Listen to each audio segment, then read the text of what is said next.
अगर ओवरऑल देखा जाए, देखिए तमाम एजेंसियों के आंकड़े हमारे सामने हैं। एक्सिस माई इंडिया के आंकड़ों को छोड़ दिया जाए तो लगभग ऐसा अनुमान लगाया जा रहा है कि वे झटके के आसार कांग्रेस को राजस्थान में हैं और हो सकता है इस बार निर्दलियों के हाथ में जो है सत्ता की चाबी जाए।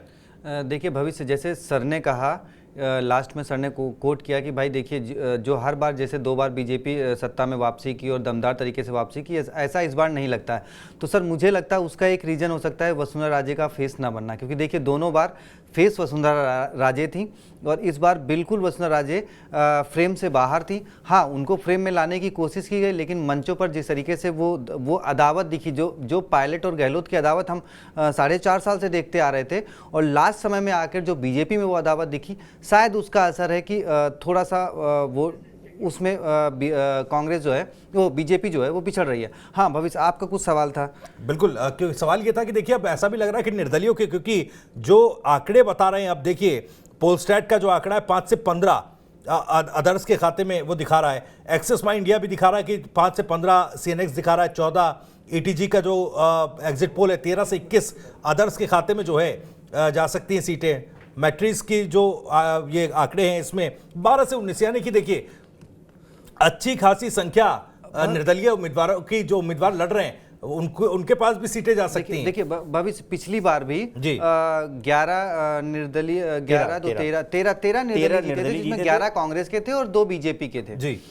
तो और इस बार जो पिछली बार थे करीब मेरे ख्याल से 35 या 40 के बीच निर्दलीय, मतलब जो बागी होकर चुनाव लड़े थे, बहुत कम संख्या में लड़े थे, उसके बाद भी जो जीत थी वो 13 पहुंची थी। और इस बार देखिए, इस बार 32 या 35 के आसपास कांग्रेस के और लगभग सेम जो है बीजेपी के बागी होकर चुनाव मैदान में उतरे हुए हैं। और वो ऐसे चेहरे उतरे हुए हैं जो अपने अपने क्षेत्र में बड़े कद्दावर हैं। उनमें से 1-2 के तो आपके साथ साझा भी हुए हैं, इंटरव्यू भी आपने किए हैं, तो वो जानते हैं। तो इस तरीके से ना निर्दलियों की संख्या मुझे लगता है इससे भी ज़्यादा रहने वाली है। और जो एक वो है त्रिशंकु विधानसभा या त्रिकोणीय मुकाबला जो संभावना है, वो कहीं ना कहीं लगभग, अब देखिए यहाँ पे सिर्फ देखिए एक्सिस ईटीजी और मैट्रिक्स, ये 2 एजेंसियां हैं जिन्होंने बीजेपी को पूर्ण बहुमत दिया है। उसके अलावा देखिए सब जगह मामला लगभग बराबरी का ही है।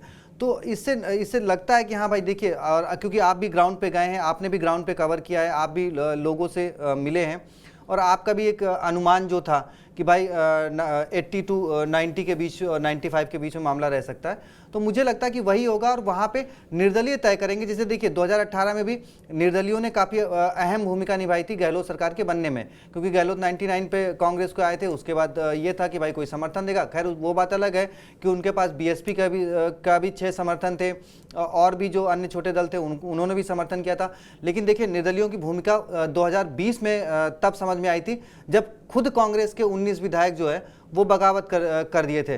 तब जो है वो 13 के 13 विधायक जो है गहलोत के साथ डटे रहे। ये कहा जा रहा था कि वो भाई हो सकता है कि उसमें से भी कुछ टूट के पायलट के पक्ष में चले जाएंगे, लेकिन वो नहीं गए।